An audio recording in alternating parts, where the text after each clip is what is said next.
Testing, testing, 1, 2. Mic check.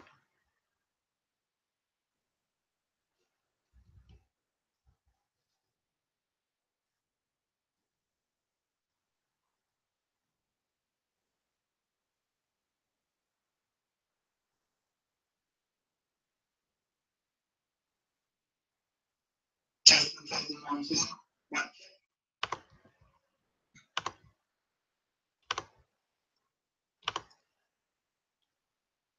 And we're in. Good morning, good afternoon, good evening. Wherever you are in this wonderful world watching this broadcast, welcome to BWTM Sports. Breaking news. Not really breaking. I mean, I've been speaking about this fight for months. It's now with us. Nathan Cleverly versus BADOU Jack on the undercard of Mayweather versus McGregor. The minute you think about this fight, the first thing that probably will come to your mind is BADOU Jack and his performance against James DeGale and the improving rate of BADOU Jack's performances against Groves and a much better performance against DeGale. And then you look at Nathan Cleverly's recent performance when he won the title against Jürgen Bremer. Images of Nathan Cleverly when he fought Kovalev, a fight that I said that he probably wouldn't last to see 4 rounds against Kovalev, the then unbeaten Crusher. I wasn't convinced of Nathan Cleverly's physical strength that night, nor his resistance, and you saw what happened. And if I'm honest with you, I don't think Nathan Cleverly's actually recovered from that fight. He hasn't fought anybody, obviously, he just hits remotely as hard as Kovalev. And say what you want about the Bremer fight, but I wasn't totally convinced in the Bremer fight. So now we have BADOU Jack, his first fight at light heavyweight. Well, is it really his first fight at light heavyweight? Let's be honest, the fight he had with DeGale, even though it was a super middleweight matchup, he looked physically bigger than DeGale, and DeGale is no small super middleweight.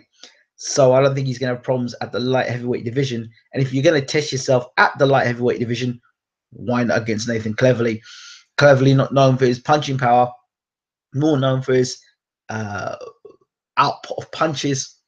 And for me, Nathan Cleverly throws a lot of unnecessary punches, much like Amir Khan throws a lot of unnecessary punches. Very brave, too brave for his own good at times. And on the outset of this, I'll just see BADOU, in my opinion, BADOU Jack tucking up tight, walking cleverly back to the ropes, and then working Cleverly when he's against the ropes, laying on Cleverly with his physical strength and outworking Cleverly on the inside. Sneak body shots on the inside, bringing the uppercuts upstairs, and systematically breaking Cleverly down, possibly stopping him in second half of the fight. Jack's power is underrated, and I don't think Cleverly is physically strong enough to keep BADOU Jack off.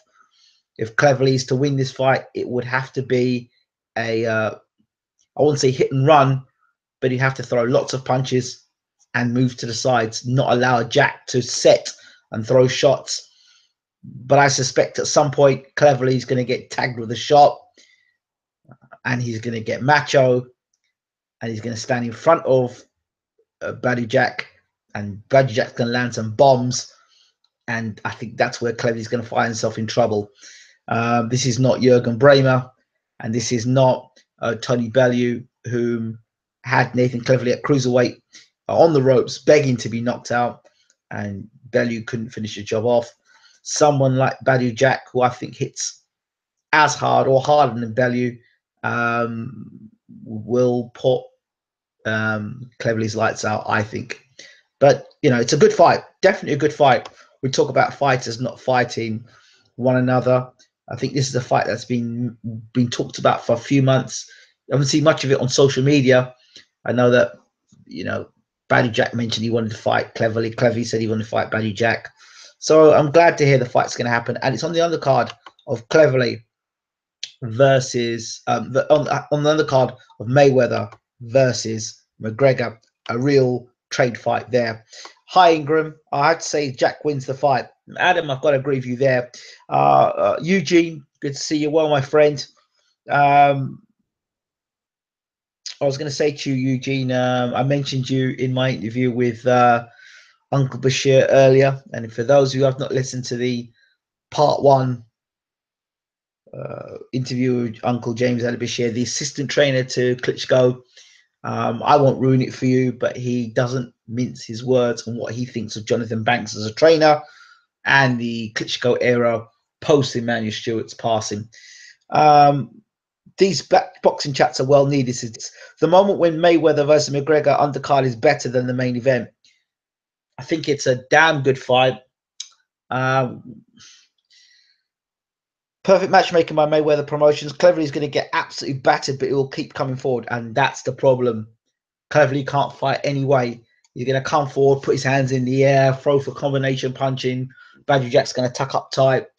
So I'll see Cleverly throwing his shots. Jack tucking up tight, walking Nick Cleverly back to ropes. Cleverly finding that he can't move Jack. And if Cleverly can't move Jack, he can forget about it. While we're on the subject of physical strength and power and all the rest of it, Mr. Bellew and Mr. Andre Ward, notice that Bellew says, I'm going to manhandle Andre Ward. There's only one problem with that, because if he obviously can't outbox Ward, so it's his physical strength. And Tony Bellew, again, I've always said he's a good boxer, but he's not Andre Ward. See, the key for Andre Ward and why Andre Ward has been so good is because he can box on the inside. Very good. And inside boxing is not taught a lot today in boxing for boxers. A lot of people want to fight on the outside. That's what done Kovalev, and that's what will do most of the Eastern European fighters, including Lomachenko and what's his other guy's name? Golovkin. These guys cannot fight on the inside up close. They can fight well on the outside. Very good. Klitschko, another one. Nice on the outside. Controlled distance and timing. Sweet counter punching and all that stuff. Nice. But when he gets up and dirty, up and close on the chest, laying on the chest, and uppercuts being whipped on the inside and dirty fighting on the inside, guys can't stomach that kind of stuff and don't know how to deal with it. So I always think, for me, it's always interesting to see how a fighter fights when a guy's on his chest. And whereas Bellew might be maybe physically stronger than Andre Ward, I would say Kovalev is physically stronger than Andre Ward, and I would say Kovalev hits the downside harder than Tony Bellew. And I don't think Tony Bellew can go the distance with Kovalev, and I think that Andre Ward stands a very good chance as long as he gets on side of Tony Bellew. That takes away Bellew's ability to use those long arms to throw the shots, get on the inside, keep Bellew on top of him on his chest. And I think that's an easy fight for Andre Ward, to be honest. Evening, Ingram. Good evening, Mr. Bates. Anthony, wait till Bellew gets two in the bollocks from Ward. See how he manhandles him then. Yes, that's it. Ward is the... my description of Andre Ward is the Batman of the boxing world, and I'll explain. I've said it before. Andre Ward might not be the biggest puncher. Andre Ward might not have the fastest hands. Andre Ward might not have the best footwork, and Andre Ward may not have the greatest defense of all time. But what Andre Ward has is a great boxing brain, where he's able to dissect where you might be stronger in one area, you might be faster in another area, you may have quicker hands than him, but Andre Ward's going to find a way to beat you. And that's why I call him the Batman of the boxing universe, because like Batman has no superpowers, just gadgets. And Andre Ward's best attribute is his mind. And that's why he beats all these fighters, his mental fortitude. Tyrone Blake says Jack beats Cleverly. I think everyone basically thinks that Jack's going to beat Cleverly, but I can assure you, if this fight's on Sky Sports, I can assure you somebody's going to tell you it's a 50-50 fight, and somebody's going to tell you that this fight, if Cleverly, listen to the explanation, if Cleverly can get a good start, and if Cleverly can get a combination together, then he might be able to, and this is how Cleverly beats Jack. He throws combinations and moves out to the sides. He has to throw combinations, move to the sides. As Jack's about to set, get out the room, get out the kitchen. As Jack's about to set, get out the kitchen. Do you know what I mean? Don't stay in the pocket. Do not stay in the pocket with Jack. Move to the left, move to the right. Jack comes at you, combination to the left, to the right. That's how cleverly do not back straight up, because if you back straight up, your back is getting against the ropes. And I can see Jack sinking in body shots in. And he's a good body puncher, underrated body puncher, BADOU Jack. Okay, so he's got to go out the side doors against BADOU Jack. He cannot stand in front of BADOU Jack. And Cleverly, to me, has never boxed a game plan. I've never seen Cleverly ever box the game plan. He boxes the same way in every single freaking fight. Every fight he fights the same. Even with the Fonfara fight. And the Fonfara fight, I thought, took something a little bit more from Cleverly. I thought that Kovalev took Cleverly's soul, and Fonfara dusted up anything else that was left of him. So Cleverly is a shadow. And how good is Nathan Cleverly? Protected for a long time under Frank Warren. I don't know how good Nathan Cleverly actually is, to be honest. But I know that if he sits and lays on the ropes like he did against BADOU Jack will stop him. Cleverly shot, says Anthony Bates. I don't know if Cleverly shot. I mean, he fought well against Fonfara. I wouldn't say he shot. I wouldn't go as far as that. And I wouldn't say it's a bad fight. I think it's a good fight. I think it's a good fight because you've got a guy in Cleverly who's going to work hard. He's going to bring the fight. He's not going to be on the back foot. So Cleverly's going to come and he's going to throw lots of combination punching. I think it's a good fight. I think it's a good trade fight.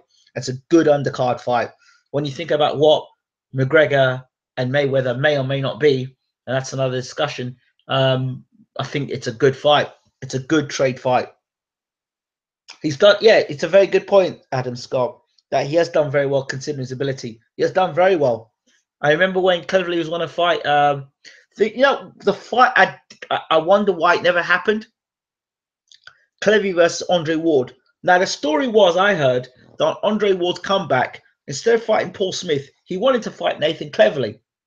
But he couldn't get Nathan Cleverly. He got Paul Smith instead. So think what you want of that. You can't teach an old dog new tricks. Cleverly will stay in the pocket and just trade blows and get battered. This isn't Jurgen Bremer. Basically, Cleverly has to fight like Khan to win this one. No. He mustn't fight like Khan. He mustn't fight. There are two guys in boxing who've got very low boxing IQs. Cleverly's one, and Khan's another. Khan's got tremendous speed, but there's no sense having speed if you've got no boxing brain. That's the reason why he keeps getting knocked out over and over again. It's knowing when to engage and when not to engage. Go look at the fight with Garcia. Stood in the pocket just a little bit too long, got clocked with a left hook. Against Canelo, what does he do? Drops his hands when he's right in range of Canelo. Then one right hand, boom, fights over. If you look at it, it's just no boxing IQ. So Khan was talking about how he was going to box like Mayweather when he fought Canelo. Well, Khan didn't work out that Canelo had come on so much of a fight, had become such a better fighter since Mayweather had fought him. When Mayweather fought Canelo, he was green. Now when Khan fought him, he was a lot better fighter. And Canelo learns when to engage, when not to engage. And Khan, threw the same combination, stood right in front, right in pocket, and got nailed. So if you look at even the Kovalev fight, where Nathan Cleverly had some success, he knocked the gum shield out of Kovalev, and Kovalev looked uncomfortable for a split moment. Copindo9 says, Roger Mayweather said, speed don't mean shit if you don't know how to use it. Exactly. See, that's why guys like Roy Jones Jr. was exceptionally quick and powerful with it. But the problem with Roy Jones was he didn't learn the boxing fundamentals. Okay. So as he got older, those fundamentals weren't there to hold him up, and he couldn't change his style. So the shit he was getting away with, in his earlier years. As he got older and the reflexes went, he was in trouble. The same thing will happen to David Haye. Speed, all these guys who are speed and reflex fighters, they've got a shorter shelf life than those guys who actually have got good boxing fundamentals. Bernard Hopkins doesn't rely on speed, can adapt to make changes. James Toney, these guys will last for a long time because not relying on speed so much. They have got good boxing fundamentals, can box in the outside, can box in the inside, can box from side to side. These guys don't use speed, is not their key. So yeah. You will see my channel. What's up? Yeah, I'm good, my brother. How are you? Good to see you in the room. Do we only talk about Cleveland Badou Jack tonight? Fight is pretty poor if you ask me.